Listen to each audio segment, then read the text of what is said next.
Pernah nggak sih ngerasa kejebak di kantor yang ya gitu-gitu aja? Nggak jelek, tapi ya nggak hebat-hebat amat juga. Semuanya terasa cukup baik. Target sih kecapek, nggak ada masalah gede. Tapi coba deh jujur sama diri sendiri. Di lubuk hati kita tahu kan, ini tuh bukan yang terbaik. Nah, inilah yang namanya jebakan mediokritas. Dan fenomena inilah yang mau saya bedah bareng-bareng hari ini. Nah, kutipan ini dari prolog buku saya. Dan ini benar-benar inti masalahnya. Mereka tidak gagal, namun mereka jarang menembus batas ambisi. Mereka stabil, namun stagnan.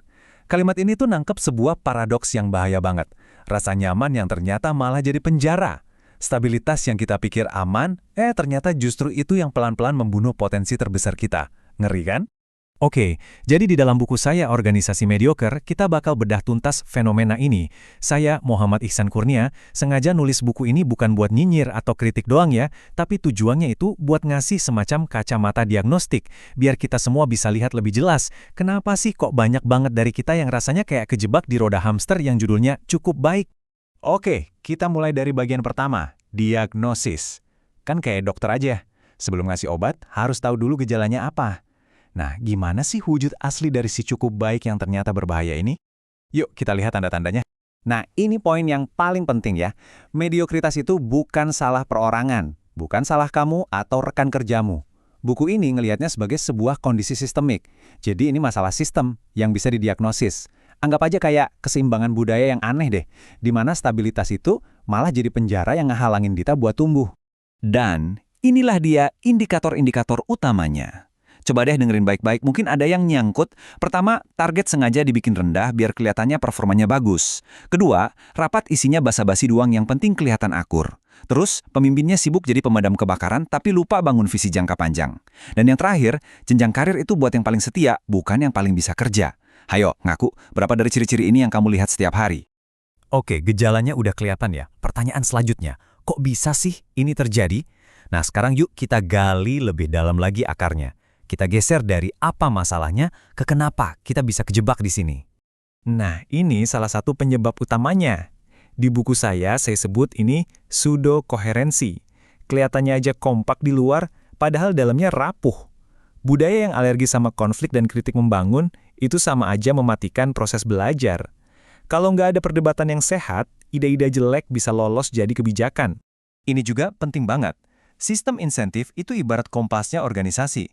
Kalau yang dikasih bonus atau promosi itu orang yang paling lama kerja atau yang paling nurut sama aturan, ya secara nggak langsung sistemnya lagi menghukum kreativitas. Organisasi itu bakal dapat apa yang mereka hargai, dan kalau yang dihargai cuma kepatuhan, ya jangan harap ada terobosan. Dan tentu saja, kepemimpinan. Kalau pemimpinnya cuma reaktif atau ikut-ikutan tren tanpa paham esensinya, ya mereka cuma jadi penjaga mesin hamster ini biar terus muter. Mereka nggak ngerusak, tapi mereka juga pastiin nggak akan ada yang pernah sampai ke tujuan yang lebih besar. Kerjanya cuma menjaga semuanya tetap sama. Oke, cukup ngomongin yang suram-suram. Kabar baiknya, buku ini bukan cuma soal masalah, tapi juga soal solusi. Yuk kita lihat gimana cara keluar dari lingkaran setan cukup baik ini.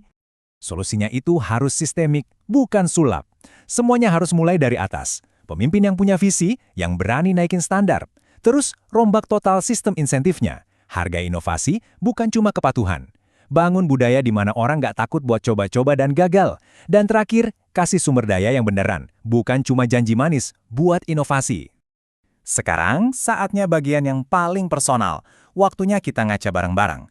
Setelah tahu teorinya, buku ini juga ngasih alat bantu biar kamu bisa diagnosis sendiri. Gimana sih kondisi tempat kerjamu sekarang? Nah, ini dia pertanyaan kuncinya. Mungkin nggak nyaman ya, tapi super penting buat dijawab sejujur-jujurnya kalau kita emang pengen ada perubahan. Hal pertama yang perlu kita sadari, mediokritas itu sebuah spektrum, bukan hitam putih. Ada yang benar-benar parah stagnannya, ada yang di tengah-tengah, ini zona cukup baik yang paling bahaya, dan ada yang udah mulai di jalur menuju keunggulan. Kira-kira organisasimu ada di mana? Terus gimana cara ngukurnya? Coba deh, mulai dari pertanyaan-pertanyaan ini. Soal kepemimpinan, bos kamu itu lebih sering madamin api atau nyalain api semangat? Soal budaya, di kantor, kritik membangun itu didukung atau malah dihindari? Jawaban jujur kamu bakal nentuin posisi organisasimu di spektrum tadi. Saya mau menutup pembahasan ini dengan pesan yang paling penting dari buku ini. Sadar kalau kita ada di kondisi mediocre itu bukan akhir dari segalanya, tapi justru titik awal. Mungkin itu realitas kita hari ini, tapi itu nggak harus jadi takdir kita besok. Pertanyaannya bukan lagi apakah kita mediocre, tapi apa yang akan kita lakukan untuk mengubahnya. Dan langkah pertama dimulai dari sekarang.